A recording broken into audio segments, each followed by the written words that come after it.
osasuntsu eta pozikeko programa honetan gantz eta azukreen kontsumo arduratsuari buruz arituko gara. Eta horretarako Maite Lazkano erizaina dugu gurekin. Kaixo Maite, zer moduz? Aupa itxaso.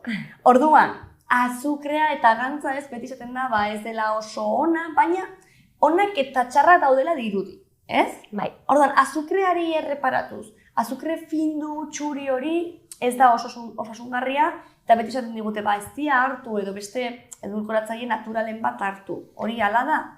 Bai, azkenean, hori azukre txuri honek, sometitu da prozesu industrial batzuetara, hori bai ez da ona, eta gero beste aldean daude hauek ez dia eta beste hainbat azukre natural hauek osasuntsuagoak direnak guretzako. Bai.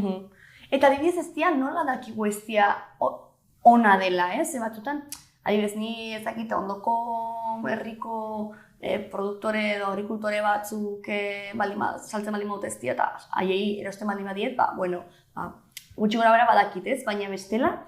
Karo, nik hori, kilometro zero baldin bada edo ez, komertzio txikitan baldin bada ezagutzen duzu jendeari erosten baldin badio ez igual bai badakizu zer erosten duzun eta zer jaten duzun. Baina, ez dakit, zein izango zen ez soluzioa. Igual etiketa baldin badu begiratzea, baina igual ez du jartzen, ez dakit. Zaila izan daiteke bat. Zaila, bai. Baina, printzipioz, esan genezake ez dia hobeto dela azukrea. Bai, hori bai. Eta gero gantzen ingurura, beti esaten dute, eske badaude gantz onak, ez? Oliba, olioa, aguakatea, fruitu lehorrak. Zer esan nahi du gantz ona dela? Gantz ona da insaturatuak dira, bai badaude gantz insaturatuak, saturatuak eta transgantzak. Insaturatuak dira, onak direnak, izango litzatekena, hori, vegetal jatorria dutenak, hori, esan duzuna, aguakatea, fruitu lehorrak, olio vegetala, eta bar. Eta hauek egiten dutena da, kolesterol txarra jaitsi, urodoleko kolesterol txarra jaitsi. Onak dira. Onak dira ez, beharrezkoak dira. Horregatik beti esaten da, jaten dugunean olioarekin beti vegetala izatea. Gero, aguakatea bai, gero ez gara pasa behar, gantzak dira, baina bai beharrezkoak dira. Eta gero ere gure gorputzean beste hainbat funtzio dituzte, bai azalarentzat, gure organismoa erregulatzeko hormonalkide oso garrantzitsua da. Baina gero ere adibidez, olio vegetalen artean baita ere mailak daude, ez? Beti esaten dizute, oliba olio virgen extra edo, ez? Bestela baita ere eguzkilore olioa, edo virgen extra ez dena, edo palmazko olio, horiek ere vegetalak dira, baina ez dira onak, ez? Bai, palmazkoa adibidez saturatua da. Saturatua izatea da hidrogenizazio prozesu bat jasan duten produktuak dira. Eta palma badakit saturatua dela. Gero ja, besteak badaude diferentziak. Izango dira hori, prozesu ezberdinak edo izan dituztela. Claro, virgen extra igual egia da, esan nahi duela hori, ez?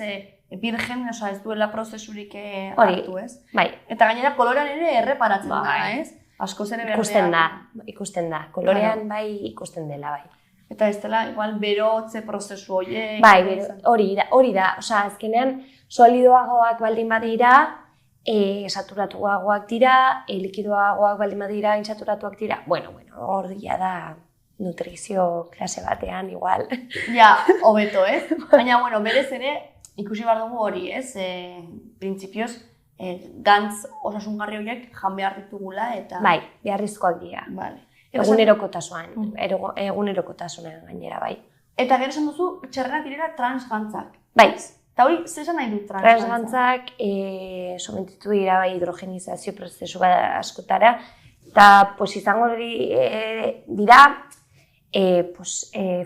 gauza frigituak, dira transgantzak, gero ere bolleria industrial eta gauza hauek. Karo, ditzen dena ultraprozesatu horiek, ez? Bai. Ezkeran prozesu asko izan dituzten. Hori da. Eta gero ere mantekia, margarina eta horrelakoak ere sartzen dira. Bai. Eta horiek ekiditu behar ditugu pixka bat. Bai. Horiek, kanpora. zaila da, boieria ezartza eta txikiak ere, pues azkenean asko jaten dute, baina horiek ekitu behar dira, bai. Eta nola erakutsi adibidez txiki bateri hori ekitu behar dugula eta ez dugula jan behar, edo nola biletu baita ere horreka, ez urte betetzera joan eta boieria guztan Bimbo. Claro. A ber, nik uste hori txikitatik hasi behar dela, bai. Eta, pues, sartu, pues, merendatzeko, pues, igual ez hainbeste bokata de nocilla eta bar, baizik eta, pues, igual, urdai azpikoa sartu, fruta, fruitu lehorrak, hor, jolastu igual txikitxoarekin. Osea, a ber, da normala ikustea hor bokadillo nocilla eta nahi izatea bokadillo nocilla, baina, pues, hor igual izan pixka bat, Bai, horeka bat bilatu. Bai, eta sartu igual, onak diren elikagaiak ja txikitatik nik uste dut hor gakoa dagoela. Eta gero, pues, baldin badago egun ematean merendola bat, eta hartzen baldin baditu, pues, iro boka eta nocilla, pues, egun bat baldin bada, pues, bueno.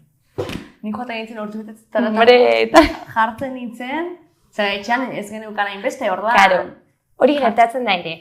Osea, ze puntura arte hori da ere? Etxean jaten, nik adibidez etxean ere ez dut izan duze asko, eta orduan joaten nintzen merendoletara, eta zen, pues, bia libre. Claro, paraísoa. Eta gero, pues, hor, pues, aritu behar gara, pues, bueno, egun bat bale bada, pues, jazta.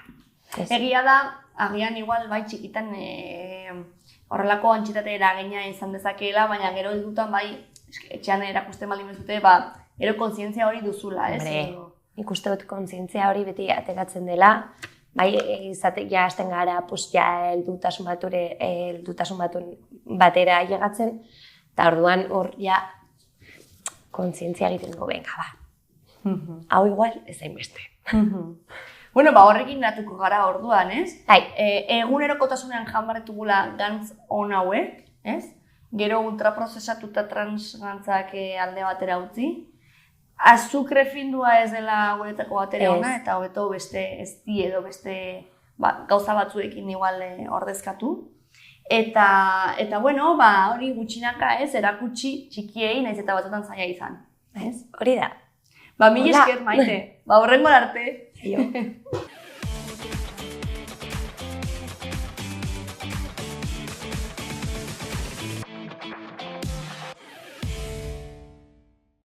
Azukre eta gantzen kontsumo arduratsuaren garrantzia osasun prebentiboan. Azukre eta gantzen kontsumo arduratsua ezinbertzekoa da osasuna mantentzeko eta gaixotasuna prebenitzeko. Garrantzitsua da hau kontrolatzea izan ere gehiegizko kontsumoak hainbat arazo sor ditzake. Azukraren kontsumo altuak obesitatea, diabetesa, azukraren mendekotasuna eta odontologia arazoak, zuloak, gengibak sortzen ditu. Hori saihesteko azukre gehiegizko produktuak saihestu eta natura osasuntsuetan aurkitutako azukreak, frutak aukeratzea gomendatzen da. Gantzen kontsumo arduratsua. Gantz osasungarriak omega 3 eta omega 6 osasunerako onuragarria dira, baina gantz saturatuak eta transgatzak, frigituak, prozesatutako elikagaiak, bihotzeko gaixotasunak, kolesterol altua eta hipertensioa eragin ditzakete. Gantzen kontsumoren mugaketa eta aukeraketa egokia ezinbertzekoak dira osasun onurak lortzeko. Energia eta pisua kontrolatzea, azukre eta gantz gehiegizko kontsumoak pisu handitze eta energiaren desoreka eragin ditzake, eta horrek gaixotasun metabolikoak edo zirkulazio arazoak sortzen errasten du.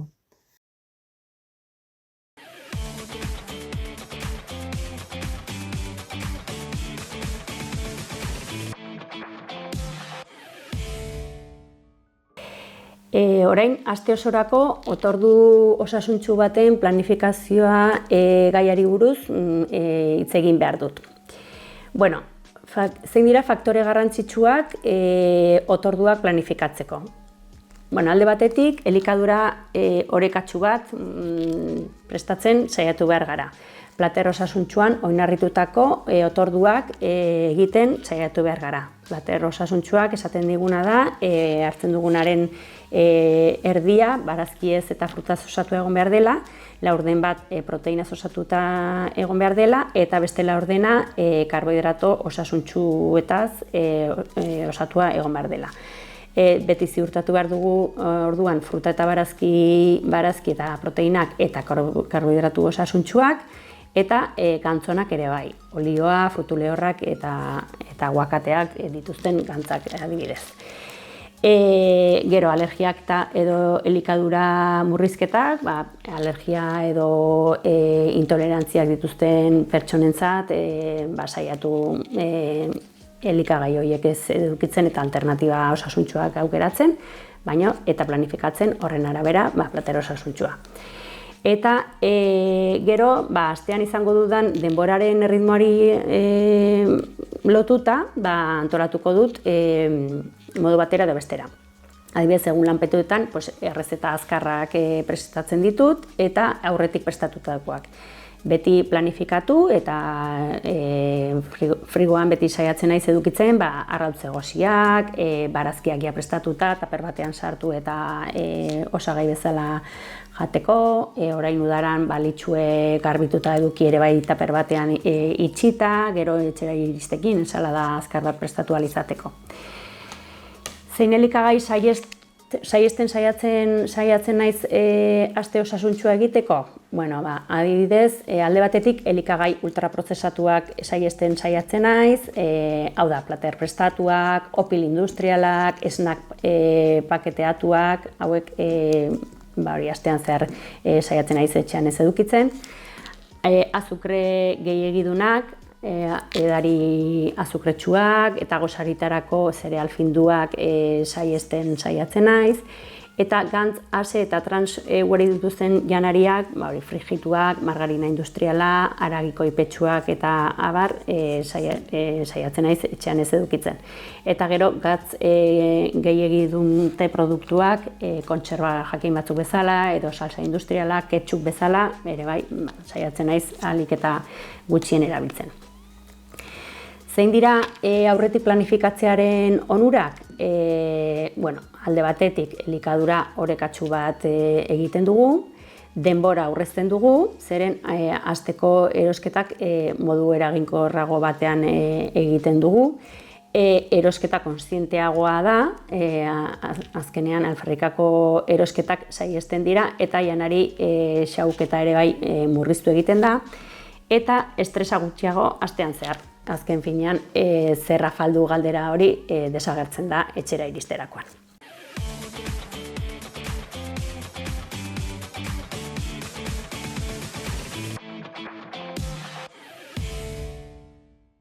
Deadlift edo peso muerto. Ariketa hau, bi modutan egin daiteke. Peso muerto deadlift konbentzionala eta sumo deadlift. Biak dira oso egokiak eta konpetizioan erabiltzen dira biak, batez ere sumo konpetizioan. Eta bakoitzaren minak eta mobilidadearen arabera bat izango da egokiagoa edo bestea. Peso muerto konbentzionala izango zen hankak aldaka baina pixka bat zabalagoa ipini eta eskuak kanpotik ipiniko ditugu. Jarriko gara postura honetan, saiatuko gara ipurdia, aldaka, belauna eta sorbaldeen artean egotea, ez hemen behian eta ez hemen goian. Hor, hemen ingo dugu orain, pixka bat gara barra zatitzen, konektatzeko dorsala, eta hemen ingo dugu, mugimendu batean, gora egin. Barrarekin izango zen. Jarriko ditugu, barra jarriko dugu, kordoia jongo ziren lekuan, hor, kordoien gainean, bilatuko dugu, barraren bila jongo gara, orain ingo dugu, sorbaldak aktibatu ondo hor, eta dorsalak, begirada pixka eta aurrera, eta orain blokean igoko gara. Blokean, eta ahalik eta barra beti iraban gorputzari itxasita. Iztarrei itxasita, belaunari itxasita, eta tibiai itxasita. Arazo edo errore komunagoa izan da lehenengo aldaka igotzea, eta gero gorputza. Eta izango zen dena batera egitea. Hemendik, gora en bloke, eta bukatu hor. Lehen esan duguna, sumo variantea, izango zen gauza bera, baina izango zen hankak irekitagoa, oinpuntak ere irekita, eta helduko gu barra eskuak barrutik eramaten ditugula. hola izango zen. Belaunak beti joango dira bigarren bihatzaren alineatuta, horrela. Postura honetan, gertatzen dena da, daukagula hasten garela puntu batetik goragoa, eta orduan bizkarrak gutxiago sufritu egiten du, eta gainera gihar gehiago implikatzen dugu mugimenduan, sartzen dugu ere aduktoreak, eta orduan erraztu egiten dugu mugimendua. Horregatik erabiltzen da asko konpetizioan. Pausa bere izango zen. Ondo ipini, hor, barrutik, zuzen, eta orain, gora. Hop, eta beti, barra, gorputzari itxasita. Presioak kentzeko gure lumbarrari.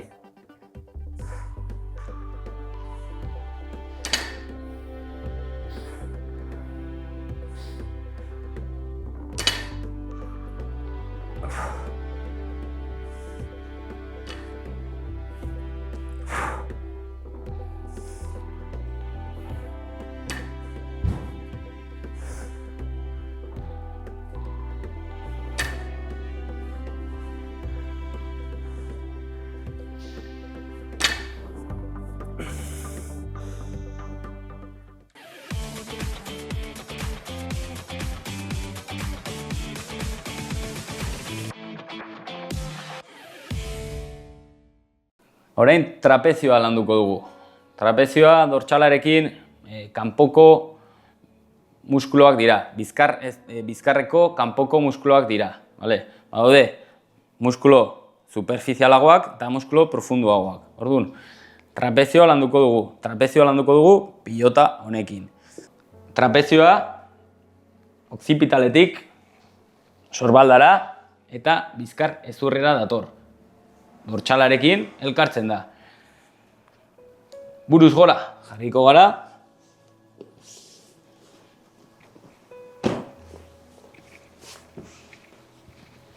Beti burua zuzen izan da eta leku bigunak ukituko ditugu. Han jarriko dugu pilota. Albo batera jarri pixka bat eta sartu pilota. Ez badugu hemen ezer nabari, igo dezakegu besoa, ireki, suabe, muskulu hau erlaxatzeko. Mugimendu txikiak, barrura, zirkuloak, eta gora.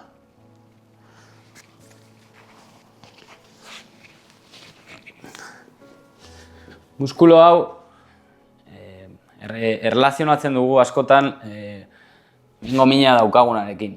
Orduan, erraza da ikustea non dagoen edo nabaritzea zen beti izanen da.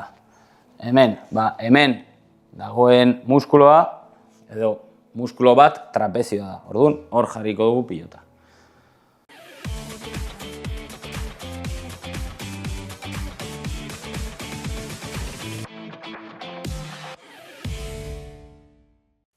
Gure egin beharretaz ari garenean, egin behar dugun lehenengo gauza da, eta dauzkagun zeregin guztiak identifikatzea da. Zertarako? Gero prozesu bat egiteko, selekzio prozesu bat. Identifikatzen ditugunean zeregin guztiak, ebaluatuko ditugu bi kontzepturen gainean, eta da, garrantzia eta larritasuna. Lehenik egingo ditugu, garrantzitsuenak direnak eta gainera larriak direnak, hau da, ahalik eta azkarren egin behar ditugunak. Ondoren, normalean saiatzen egiten dugu gehiago larriak direnak, baina hori gaizki dago, azkenean usten dugu garrantzitsuak direnak beste momentu baterako eta bidea beste bada. Lehenengo garrantzitsuak direnak naiz eta ez izan horrenbesteko behar hori egiteko momentuan. Gero beharra handia ditugun gauza horiek egiten ditugu eta azkenik beste momentu batean egiten alditugunak. Nola jakin dezakegu hau? Ekintzak izan daitezke beharrezkoak edo garrantzi gutxiago dituztenak edo garrantzirik ez dituztenak. Beharrezkoak izan daitezke adibidez lanean egunero nahita ez egin behar diren gauzak. Etxean egunero bazkaldu behar dugu.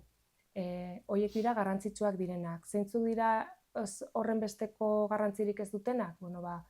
lanean adibidez noiz behinka entregatu behar den zerbait, eta horretarako programazio bat eduki behar dugu.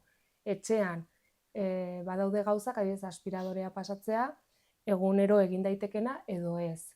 Eta gero badaude garrantzirik ez dutenak, baina noizbehinka egin behar direnak, edo nahi dugulako egiten ditugunak, ez? Gozatzeko edo pentsatzen dugulako hori egin behar hori ere daukagula. Eta horiek ere programatu egin behar dira,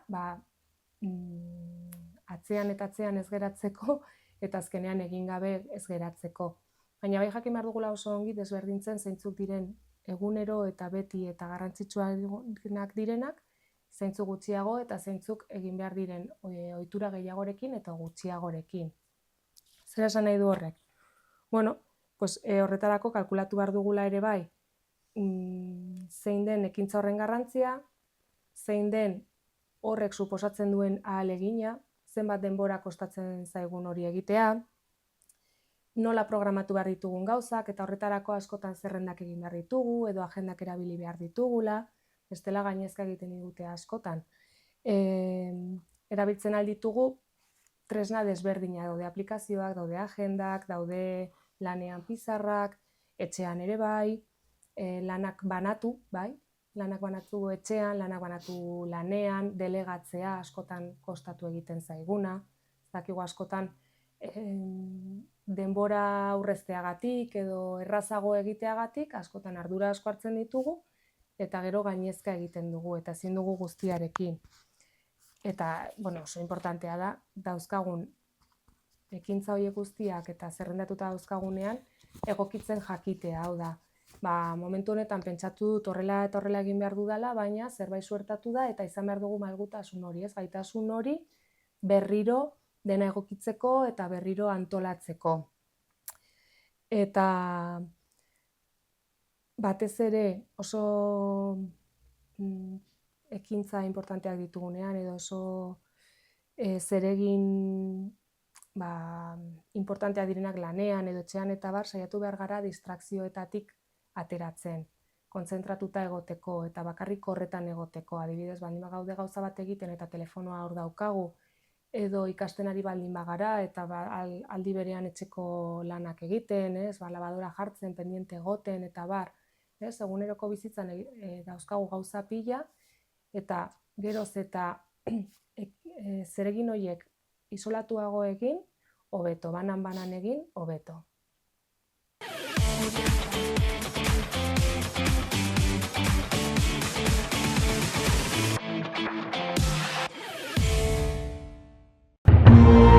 Gobierno de Navarra. Nafarroako gobernua.